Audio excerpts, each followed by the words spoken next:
दिल्ली में सरकार गठन को लेकर राजनीतिक कवायद हुई तेज। भाजपा ने बुधवार को संकेत दिया था कि उपराज्यपाल नजीब जंग से न्योता मिलने पर वह दिल्ली में सरकार बनाने पर विचार कर सकती है।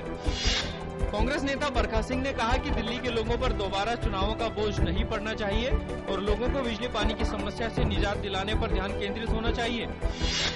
आम आदमी पार्टी के संयोजक अरविंद केजरीवाल ने ट्वीट कर जानकारी दी कि उन्होंने पार्टी के विधायकों के साथ उपराज्यपाल से मिलने का समय मांगा है। केजरीवाल ने भाजपा पर विधायकों की खरीद फरोख्त की कोशिश का भी आरोप लगाया।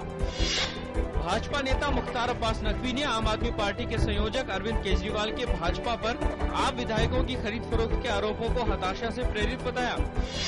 दिल्ली में भाजपा द्वारा विधायकों की खरीद फरोख्त करने के आरोपों पर गृह मंत्री राजनाथ सिंह ने कहा कि भाजपा ने कभी कोई खरीद फरोख्त नहीं की है और उन्होंने कहा कि भाजपा इसे भविष्य में भी नहीं करेगी। राज्यसभा में आज फिर गजा पर इजरायल के हमले को लेकर हुआ जोरदार हंगामा। विपक्षी सदस्यों ने सरकार पर संसद में इस मुद्दे पर चर्चा से भागने का आरोप लगाया। उच्च सदन की कार्रवाई हुई बाधित। प्रधानमंत्री नरेंद्र मोदी ब्राजील के 3 दिवसीय दौरे के बाद स्वदेश के लिए रवाना। ब्रिक्स शिखर सम्मेलन में हिस्सा लेने गए प्रधानमंत्री ने वह सदस्य देशों के नेताओं से की मुलाकात। प्रधानमंत्री नरेंद्र मोदी और ब्राजील की राष्ट्रपति डिल्मा राउफ के बीच हुई मुलाकात के दौरान द्विपक्षीय संबंधों को मजबूती देने और अंतर्राष्ट्रीय मामलों में सहयोग बढ़ाने पर सहमति हुई। दोनों देशों के बीच 3 समझौतों पर हस्ताक्षर भी हुए। अफगानिस्तान की राजधानी काबुल के अंतर्राष्ट्रीय हवाई अड्डे के पास हुआ आतंकी हमला। सुरक्षा बलों और आतंकियों के बीच हुई गोलीबारी के बाद 4 आतंकवादी मारे गए। इजरायल और फिलिस्तीनी संगठन हमास के बीच 9 दिनों से जारी युद्ध के बाद अब इजरायल 5 घंटे के लिए विराम लगाने पर सहमत। इजरायली सेना के अनुसार संघर्ष विराम स्थानीय समय के अनुसार सुबह 10 बजे से दोपहर 3 बजे तक लागू रहेगा।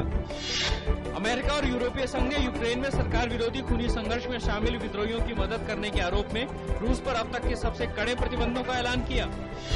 बशर अल असद ने बुधवार को पीपुल्स असेंबली के सदस्यों के सामने सीरिया के राष्ट्रपति पद की शपथ ली। राष्ट्रपति असद 3 जून को हुए सीरिया के पहले बहुप्रत्याशी चुनाव में 7 वर्षों के दूसरे कार्यकाल के लिए भारी बहुमत से निर्वाचित हुए।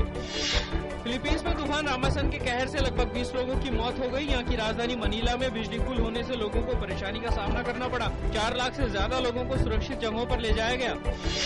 संयुक्त राष्ट्र मानवाधिकार उच्चायुक्त नवी पिल्लई ने एडवर्ड स्नोडेन पर अमेरिका में मुकदमा न चलाए जाने की वकालत की है। उन्होंने कहा कि एडवर्ड स्नोडेन ने जो भी कुछ किया वह मानवाधिकारों की रक्षा करने और इस मुद्दे पर सार्वजनिक रूप से बहस शुरू करने के उद्देश्य से ही किया। सलीम अल जुबूरी को इराक की संसद का नया स्पीकर चुना गया है। जुबूरी को स्पीकर पद के लिए हुए चुनाव में करीब 71% वोट हासिल हुए। संघर्ष प्रभावित इराक से 175 भारतीयों का एक और जत्था आज तड़के दिल्ली पहुंचा। अगले कुछ दिनों में इराक से लौटने वाले भारतीयों की संख्या 3000 हो जाएगी।